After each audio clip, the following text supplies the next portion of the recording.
Greetings, and welcome to PSU TV's review show, Stubtown. We'll be continuing the Fate of the Furious review into spoilers now.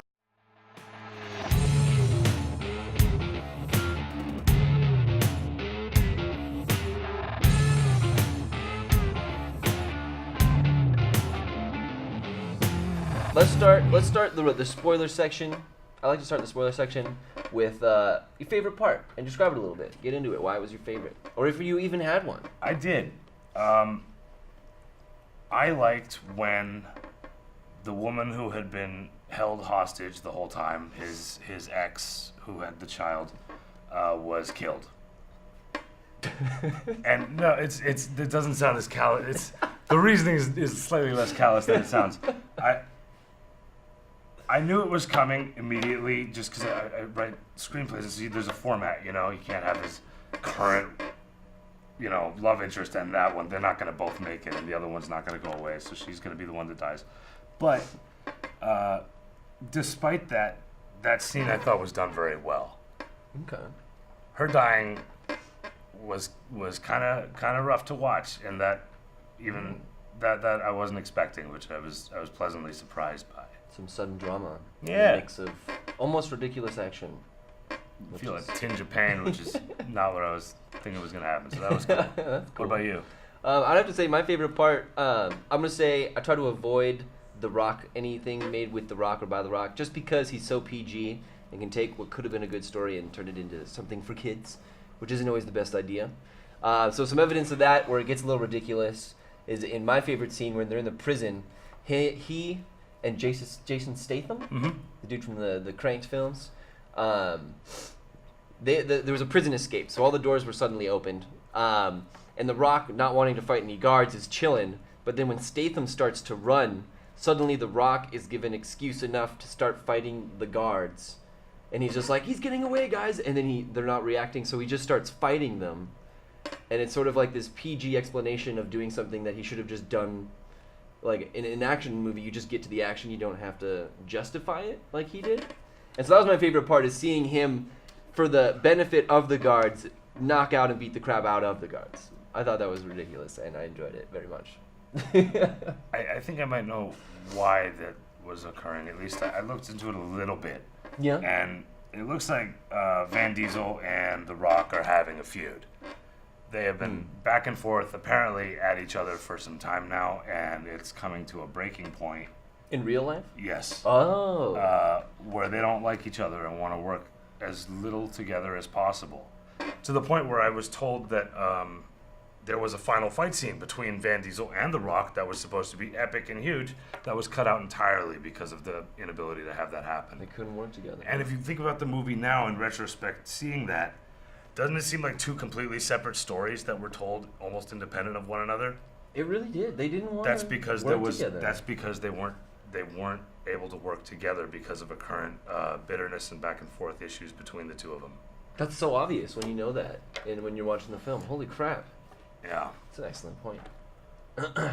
Some superstar drama. Yeah, I know. You'd think you could respond with, "I'm paying you $30 million, get your shit together." But, doesn't seem to work all the time. Yeah. Yeah. So as for like plot structure, anything stand out? There wasn't holes. I remember thinking that there were a couple, but I don't remember them right this second. Okay. They weren't enormous because there wasn't much of a plot. It was more just... That's a really good point. How do we keep... I mean, every single plot hole was only when they needed an excuse to have something bigger happen. Of like, you can't use this crazy car. You can just look at it, but you're probably going to be able to use it later. But then later, like, why can't we use it? Because those are the rules. Oh, screw the rules. Like, that doesn't just happen. People have people to answer to. It's complete crap. It's once the dust settles, someone's gonna have to answer for it. The point is, they don't care because you don't care. You just want to see the pretty car fly through the sky. It's.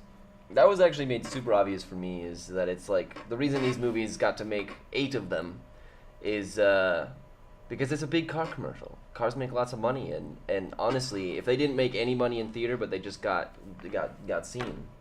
What's up? I remember distinctly thinking early on that I've seen all those commercials for the Fast 7, 6, 5, and all of them. Every year there's a new Fast and Furious movie, which means there's a new, I don't know, Chevrolet or something saying, we have a really cool fast car and it's featured in Fast and Furious.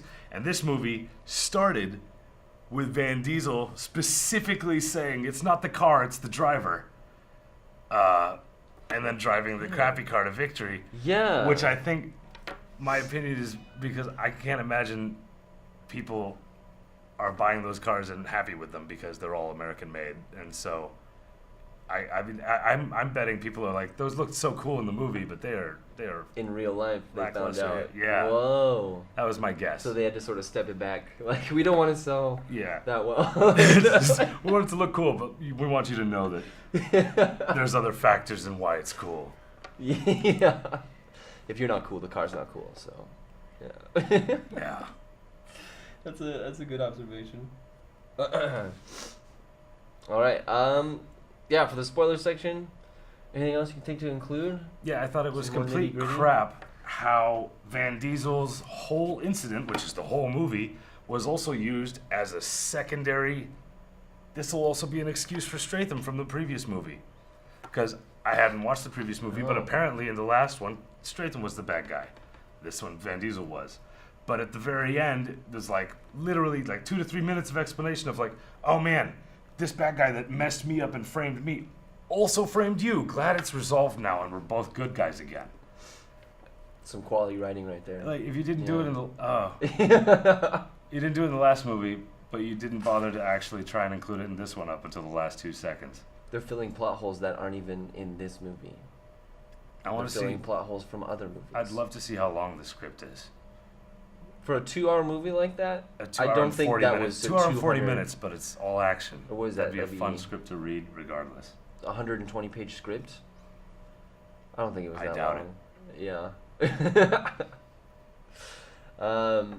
Yeah. As for the spoiler section, I think we've touched on enough to sort of either pique your interest or shy you away from what we both probably agree was not the greatest cinematic experience. But in a year and a half, you'll be able to watch it on a plane, so there's always some good. Yeah. Yeah. Yeah. All right. Well, thanks for joining us. That's it for the Fate of the Furious' review from PSU Stubtown. I'm Ashman Jibbin. I'm Nick Nolan. Thanks for watching.